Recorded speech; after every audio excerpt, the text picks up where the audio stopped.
అంటే స్వామి చాలా చమత్కారం కలిగినటువంటి వారు. పరిపాలన అనేటటువంటిది అంత తేలికైన విషయం కాదు. ఒక్కొక్కసారి తక్కువ మాట్లాడి అవతల వాడికి తన స్థానం తాను చూపించవలసి ఉంటుంది. అందుకే ఆయన అన్నారు, కేవలం క్రియామాత్రం వాక్పారుష్యం ఫలితం నహి సిద్ధతి. మనిషి క్రియచేత కార్యాన్ని సాధించాలి, కానీ కేవలం వాక్కుల యందు పౌరుషాన్ని ప్రదర్శిస్తే దాని వలన ఫలితమే ఉంటుంది. అందుకని వాక్కులతో పౌరుషం కాదు, ఏదైనా ఒక పని చేసి చూపించండి. మీ ఇద్దరూ పందెం వేసుకోండి. పందెం వేసుకుని ఇద్దరూ ప్రయత్నం చేస్తే నిజంగా నా భక్తులలో బలవంతుడెవరో లోకానికి అర్థమవుతుంది అన్నాడు. అనగానే దేవతలందరూ దానికి సాక్షిగా కూడా ఉంటారు అన్న మాట పూర్తి చెయ్యడమే తర్వాయి దాన్ని శ్రీ మహావిష్ణువు యొక్క ఆజ్ఞగా స్వీకరించి దేవతలందరూ బయలుదేరి వచ్చారు. అదిగో మేరు పర్వతం యొక్క కొడుకు క్రీడాద్రి, ఆనందాద్రి, శ్రీ మహావిష్ణువు లక్ష్మీ సహితుడై దాని మీద క్రీడిస్తూ ఉంటారు. ఆ మేరు పర్వతం యొక్క కొడుకు ఉన్నాడు. ఓ శేషుడా, నువ్వు ఆ పర్వతాన్ని గట్టిగా చుట్టుకుని నిలబడు, నీలోంచి విషాన్ని అగ్నిహోత్రాన్ని చిమ్ముతుండు, ఎవరు దగ్గరికి రాలేరు. నువ్వు చుట్టుకుని ఉండగా ఎవరు కదపగలరు? భూమినంతటినీ భరించగలిగినటువంటి బరువు కలిగినటువంటి వాడివి. నువ్వు పర్వత శిఖరాన్ని చుట్టుకుని ఉంటే ఎవరికి సాధ్యం అవుతుంది ఇంకా పర్వతాన్ని కదపడం? కానీ వాయువు తాను కదపాలి.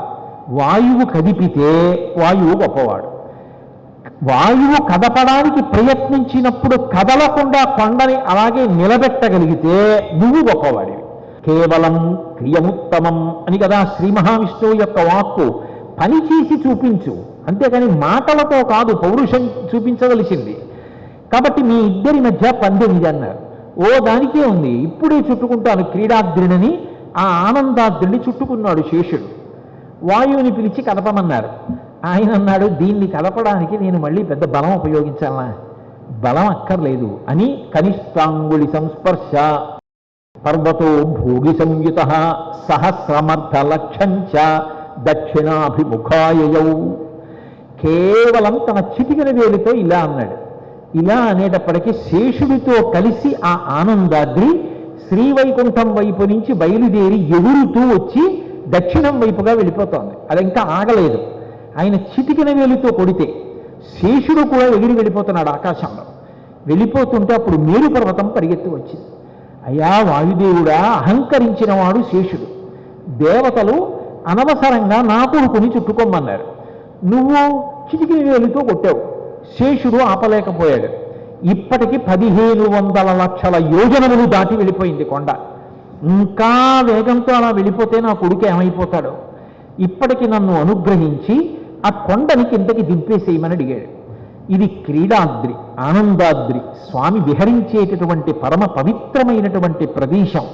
దీన్ని ఎక్కడ పడితే అక్కడ దింపడం సాధ్యం కాదు కదా అని ఆయన తీసుకొచ్చి దాన్ని ఇప్పుడు మనం 7 కొండలని పిలుస్తున్నటువంటి తిరుమల క్షేత్రం ఏదైతే ఉందో అక్కడ దింపాడు వాయుదేవుడు.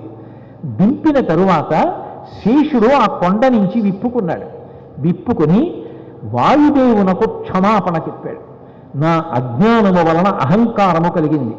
ఆ అహంకారము వలన నా నోటి వెంట నిష్కారణ పౌరుషంతో కూడుకున్న వాక్కులు వచ్చాయి. నేను చేసిన పనికి నేను క్షమింపబడదనుగాక అన్నాడు. లోకంలో సంస్కారములకు చిట్ట చివరి హద్దేది అంటే తాను తప్పు చేశానేమోనని అనుమానం వచ్చిన ఎవడు క్షమాపణ చెప్పగలడో వాడు అత్యుత్తమమైనటువంటి వ్యక్తి. తప్ప తప్పు చేసి కూడా చెయ్యలేదని వాదించే ప్రయత్నం చేసేవాడు ఉంటాడే, అది పరమ మూర్ఖత్వం, అది రావణ ప్రవృత్తి.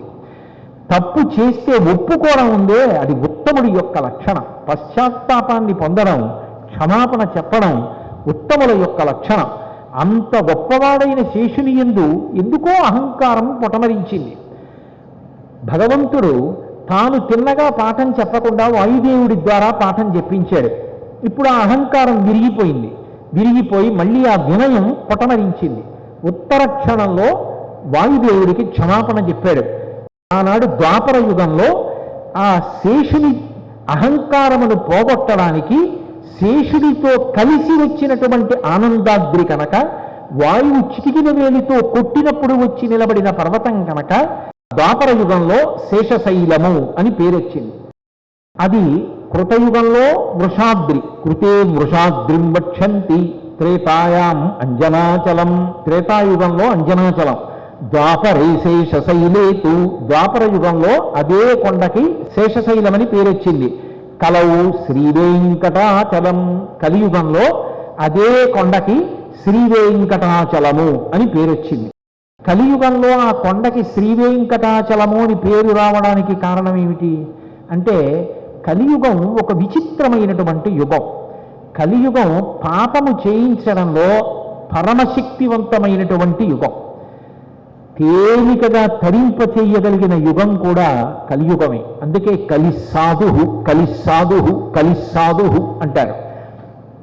కలియుగంలో భగవంతుని యొక్క నామమును గట్టిగా పట్టుకున్నంత మాత్రం చేత, భగవంతుని నామమును నిరంతరము కీర్తించడానికి అలవాటు పడితే, అది భగవంతుని పేరు అనే అక్కర్లేదు, బిడ్డ పేరు పెట్టి పిలిచిననైనా, విశ్రామ కేలినైన, పద్య గద్య గీత భావార్థములనైన కమలనయము తలుప కలుషహరము. భగవంతుని యొక్క పేరు బిడ్డకి పెట్టుకొని 10 మాటలు ఆ పేరు పిలిచినా సరే, చిట్ట చివరికి విశ్రామ కేలినైన, ఎప్పుడైనా విశ్రాంతిగా కాసేపు ఆడుకోవాలనుకున్నప్పుడు అవతల పక్షం రాముడి పక్షం, ఈతల పక్షం కృష్ణుడి పక్షం అని రామ కృష్ణ అంటూ ఆడుకున్నా సరే, పద్య గద్య గీత భావార్థములనైన, పద్యంలో కానీ గద్యంలో కానీ ఒక పాటలో కానీ భగవంతుని యొక్క నామములు పొదగబడి ఉండగా ఆ నామమును పలికినంత మాత్రం చేత తరించిపోతాడు. మంత్రం జపం చేయాలన్నా, ఏదైనా ఉత్తమమైన గ్రంథం చదవాలన్నా కొన్ని నియమాలు ఉంటాయి. భగవన్నామం చెప్పడానికి పడక మంచం మీద ఉన్నా కూడా దోషం లేదు. ఎక్కడైనా భగవన్నామముని చెప్పవచ్చు. ఏకవస్త్రయ్యి ద్రౌపదీదేవి కురుసభలో చెప్పింది. ఒక పక్క మొసలి కాలు పట్టుకుని నవిలేస్తుంటే ప్రాణములు పోతున్నటువంటి సమయంలో భగవన్నామాన్ని గజేంద్రుడు చెప్పాడు. ఎప్పుడు భగవన్నామాన్ని పలకగలిగినా భగవంతుని యొక్క నామము రక్షిస్తుంది కలియుగంలో. అందుకే కలిస్సాధు.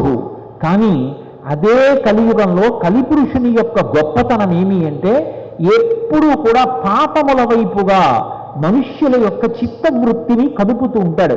పాపము అన్న మాటకు అర్థం ఏమిటంటే శాస్త్ర విరుద్ధమైన కర్మ. ఏది ఈశ్వరుడు చెయ్యవద్దని చెప్పాడో అది చెయ్యడమే పాపము. సర్వసాధారణంగా మీరు చూడండి, చెయ్యండి అని చెప్పిన వాటి మీద పెద్ద శ్రద్ధ ఉండదు. చెయ్యొద్దు అని చెప్పినది ఏది ఉంటుందో అదే బాగా గుర్తొస్తుంది. మీరు రోజు పొద్దున్నే 5 గంటలకి ఒక 41 రోజులు స్నానం చెయ్యండి అన్నాను అనుకోండి, చేసేస్తారు. కానీ మీకు స్నానం చేసేటప్పుడు కోతి జ్ఞాపకానికి రాకూడదు అన్నాను అనుకోండి, అదే ముందు జ్ఞాపకానికి వస్తుంది. నిషిద్ధ కర్మ, ఏది వద్దు అని భగవంతుడు చెప్పాడో దాన్నే చెయ్యడానికి పాపవృత్తి అంటారు. పాపముల యందు అనురక్తి కలిగేటట్టుగా చేస్తాడు కలిపురుషుడు. అందున ఆయన ఆగ్రహం అంతా ఎవరి మీద ఉంటుందంటే, పాపముల వైపుకి వెళ్లకుండా భగవంతుణ్ణి నమ్ముకొని ఎవడు ధార్మికమైనటువంటి మార్గంలో ప్రయాణం చేస్తుంటాడో వాడి మీద ఎక్కువ అక్కసు చూపిస్తాడు. ఎందుకని అంటే, వీడు నాకు వశపడలేదు, వశపడకుండా వీడు భగవంతుణ్ణి నమ్మి ధర్మ మార్గంలో వెడుతున్నాడు, వీడు పాపం చేయడం లేదు, నేను వీణ్ణి గెలిచినప్పుడే నాకు సంతోషం, వీణ్ణి ఎలాగైనా కిందకి లాగేయాలి. అందుకే బాగా పైకెక్కిన వాడిని కిందకి లాగేయడం అంటే కలిపురుషుడికి మహాసంతోషం. అందుకే అటువంటి కలిపురుషుని యొక్క ఉద్ధతి చాలా తీవ్రంగా ఉండేటటువంటి యుగం కనుక దీన్ని కలియుగం అంటారు.